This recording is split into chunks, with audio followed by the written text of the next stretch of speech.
श्याम सुंदर मने भाई गयोरी मने भाई गयोरी मने मोहन मुरली गायो।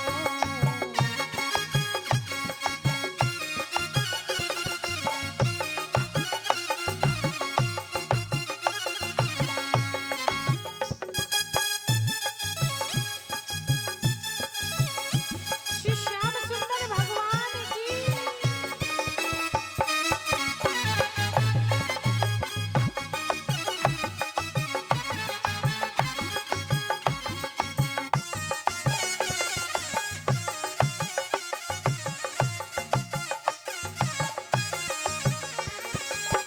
मेरे कन्हैया को रूप निरालो। मेरे कन्हैया को रूप निरालो। मेरे कन्हैया को रूप निरालो। मेरे कन्हैया को रूप निरालो। मेरे कन्हैया को रूप निरालो।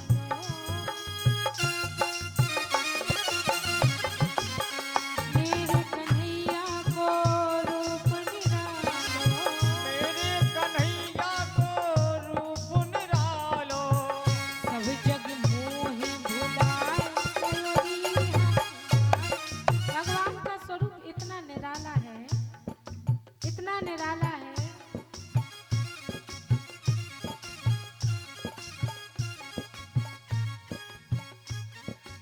इतना निराला है कि भगवान के स्वरूप को जो भी देख ले उससे सारा जग भूल जाता है।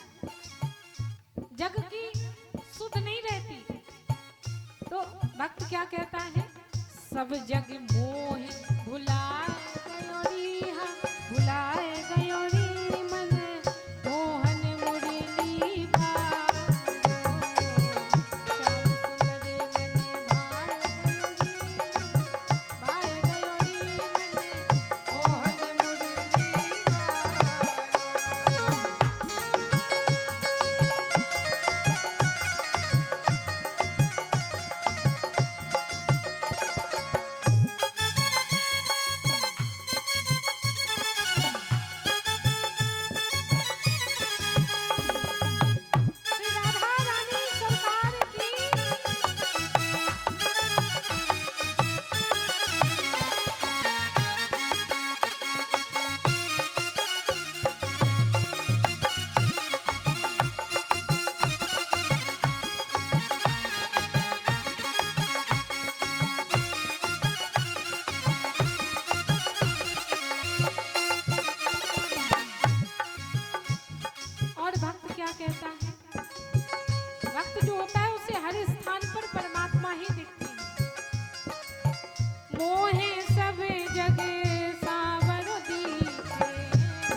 कृष्ण कन्हैया लाल की, श्री राधा रानी सरकार की। आज भगवान वामन अवतार लेकर आते हैं और राजा बलि पर कृपा करते हैं। अब सुखदेव भगवान कहते हैं परीक्षित, आगे सूर्य वंश की कथा आती है। सूर्य वंश में भगवान श्री राम जी का प्रादुर्भाव होता है। कश्यप और अदिति जो वामन भगवान जिनके यहाँ अवतार लेकर आए, उन्हीं ने भगवान का तप किया और वही त्रेता युग में कश्यप अदिति महातप कीना, तिनक हमें पूर्व वर दीना। ते दशरथ कौशल्या रूपा, कौशलपुरी प्रकट नर भूपा। और उन्हीं के यहाँ अंशासेन चतुर्धा गात, पुत्र तुम पार्थिव सुरे, राम लक्ष्मण भरत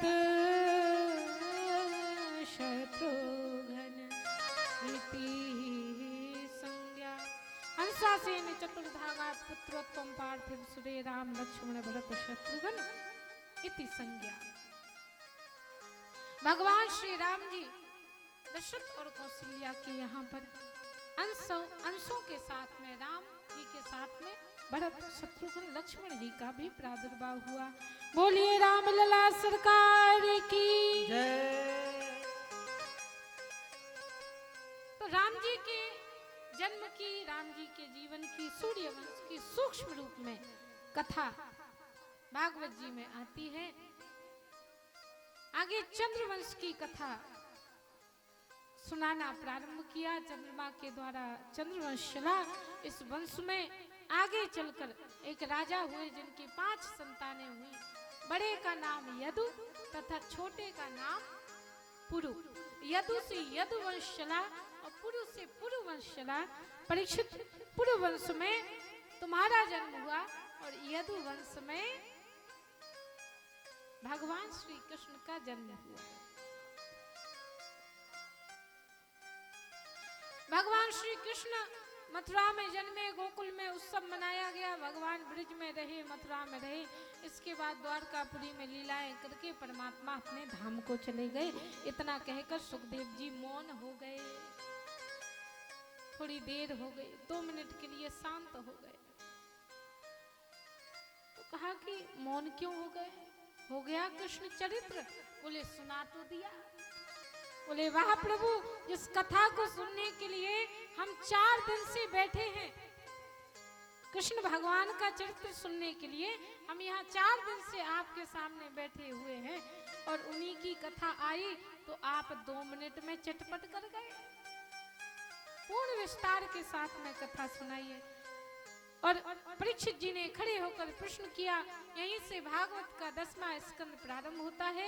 यह स्कंद बहुत बड़ा है, इसलिए इसके 2 भाग किए गए, पूर्वार्ध और उत्तरार्ध।